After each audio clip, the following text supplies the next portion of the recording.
বাংলাদেশ ইস্যুতে মোदी সরকারের উদ্দেশ্যে নিশানা এবার অভিষেক বন্দ্যোপাধ্যায়। पहले भी बोला है कि ये जो घटना घटी है बांग्लादेश में और लगातार जो अत्याचार हो रहे माइनॉरिटीज के ऊपर, ये कड़ी से कड़ी निंदा हमारी सरकार करती है और सेंट्रल गवर्नमेंट को इसके ऊपर स्ट्रिक्ट स्टैंड लेना चाहिए।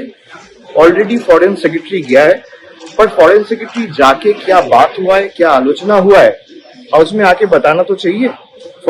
फॉरेन मिनिस्टर को, एक्सटर्नल अफेयर्स मिनिस्टर को स्टेटमेंट देना चाहिए। और ये रीति नीति है पार्लियामेंट का, कोई भी अगर मिनिस्टर बाहर जाता है तो बायलैटरल टॉक के बाद क्या हुआ, आप सदन में आके सदन को आज्ञात करेंगे, सदन को आप अपडेट करेंगे।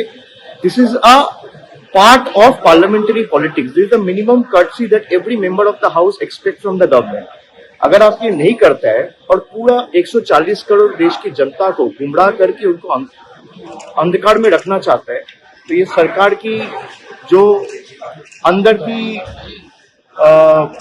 दुविधा है वो लोग समझते हैं। और सरकार की जो आप मतलब एक तरफा लोगों को गुमराह करने का प्रयास, वो लोग सामने देख के सरकार को जब मौका आएगा सही सबक सिखाएगी। বাংলাদেশে হিন্দুদের উপর লাগাতার হামলা নির্যাতন চলছে।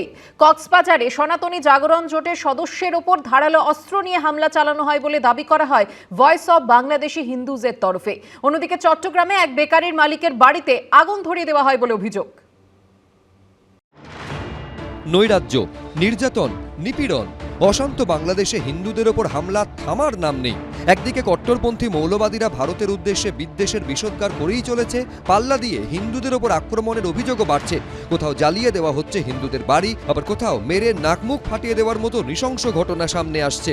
ভয়েস অব বাংলাদেশি হিন্দুজের তরফে সোশ্যাল মিডিয়ায় এই ছবি পোস্ট করে দাবি করা হয়েছে সনাতনী জাগরণ জোটের সদস্য কক্সবাজারের বাসিন্দা জয়দেব নন্দীর ওপরে ধারালো অস্ত্র দিয়ে নৃশংসভাবে হামলা চালায় কট্টরপন্থী মৌলবাদীরা। নাক, মুখ, হাতে গুরুতর চোট লাগে। অন্যদিকে চট্টগ্রামের ফটিকছড়িতে ভয়াবহ হিন্দু নির্যাতনের ছবি সামনে এসেছে।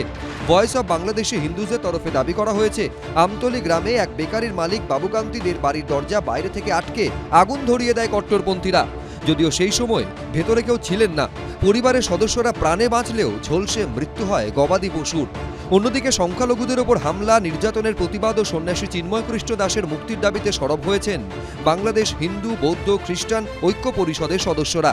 এপার বাংলাতে উঠছে প্রতিবাদের গর্জন। রবিবার বনগাঁর নহাটায় মিছিল করেন সনাতনীরা। হাজির ছিলেন বনগাঁ দক্ষিণের বিধায়ক স্বপন মজুমদার ও হরিণঘাটার বিধায়ক অসীম সরকার। বাংলাদেশে যে হিন্দুদের উপর অত্যাচার হচ্ছে, তাদেরও বাপ ঠাকুরদাদার সম্পত্তি, তাদের নিজের মাটি, নিজের জায়গা, তারা ছেড়ে কেন আসবে?